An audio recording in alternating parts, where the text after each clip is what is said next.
It is my opinion that you do not really understand the concept of banking. All the banks are broke. Bank Santander, Deutsche Bank, Royal Bank of Scotland, they're all broke. And why are they broke? It isn't an act of God. It isn't some sort of tsunami. They're broke because we have a system called fractional reserve banking, which means that banks can lend money that they don't actually have. It's a criminal scandal, and it's been going on for too long.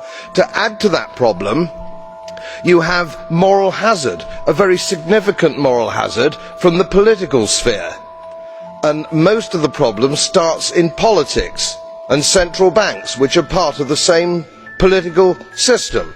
We have counterfeiting, sometimes called quantitative easing, but counterfeiting by any other name. The artificial printing of money, which if any ordinary person did, they'd go to prison for a very long time. And yet governments and central banks do it all the time.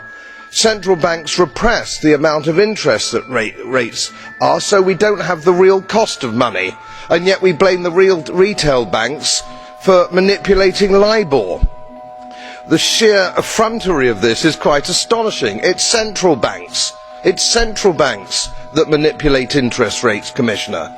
And plus, underneath all this, we talk loosely, in a rather cavalier fashion, do we not, about deposit guarantees.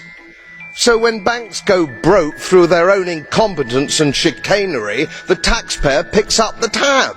It's theft from the taxpayer. And until we start sending bankers, and I include central bankers and politicians, to prison for this outrage, it will continue.